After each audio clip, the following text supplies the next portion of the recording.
In the book of Enoch, chapter 7, he records that there were giants in the world 3,000 ells tall. 3,000 ells tall. Okay, so if you translate that, a lot of people, because that's just too much, they're like, okay, that's too much. There must be some mistranslation. So they dumb it down, and they're like, they come up with other ways, and they rationalize, and they're like, okay, it's just 450 feet, as if that's better, a 450-foot person. But if we just take it literally, like we're meant to take all of the scriptures literally, an ell is an Old English measurement equivalent to 45 inches. If this was indeed the measurement, then that would make the giants just short of 2 miles high. Think about that. Now that seems hard to believe, but look at the pictures I just showed you, and then I'm going to show you a multitude more of these mud fossils, these giants 2 miles high.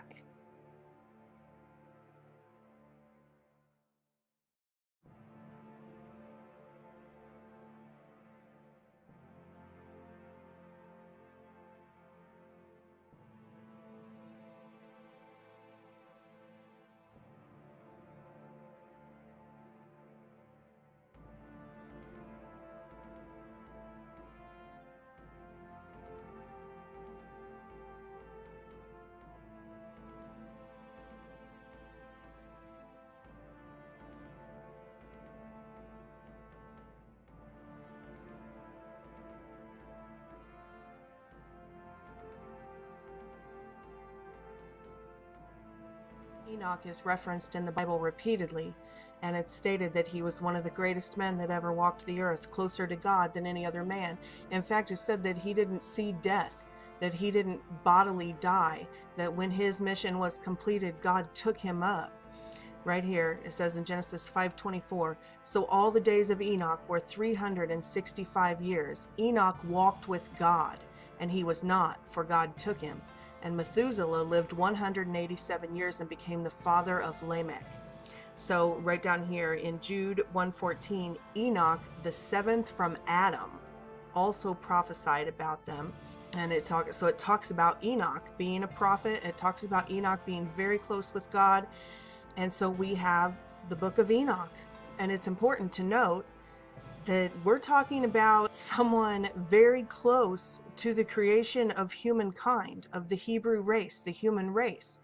So Enoch was only the seventh generation from Adam, and Enoch was Noah's great-great-great-grandfather. And another thing to note that we've often taken for mythology is the ages, the age ranges, because we're taught about it's progressive evolution, that things are getting better and better, at the same time that they contradict themselves and teach us that the world's in a state of entropy. Completely contradictory statements. We're progressively evolving, matter is progressively evolving. Oh, matter is in a state of entropy, that everything breaks down and decays and rusts and breaks down. Well, we know which is true. Clearly, the world is in a state of entropy. Which brings me back to the age thing. We're taught, oh, look how far we've progressed. We're living 70 and 80 years. No, we are fallen. The human gene pool is contaminated, and it's just like us. Everybody's in a state of progeria, which is that disease that causes advanced aging, very rapid aging, and that's what's happening to us. But back in the beginning, the Bible records that lifespans were 800, 900, 1,000 years, and it was very common, like this, 300, 400 years. And that's not mythology. That's our misunderstanding. It's our ego. It's our egocentric sort of philosophy that, oh, we must be the pinnacle of something. Look what we've achieved and where we are. And we cannot accept the fact that, no, we are fallen. We are a fallen race, and this world's going to hell in a handbasket. But anyway, my point is that the book of Enoch should, although it's not canon, it should not be disregarded.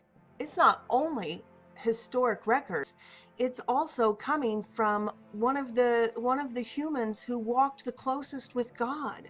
And this is what he tells us openly. He tells us what the antediluvian world was like in those days.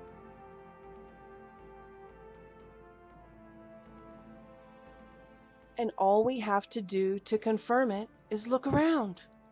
Just look around. Open your eyes and look at the landscape. Look at the mountains. Look at the rocks. Just look around. Everything around us confirms it. It's true. The Bible is true.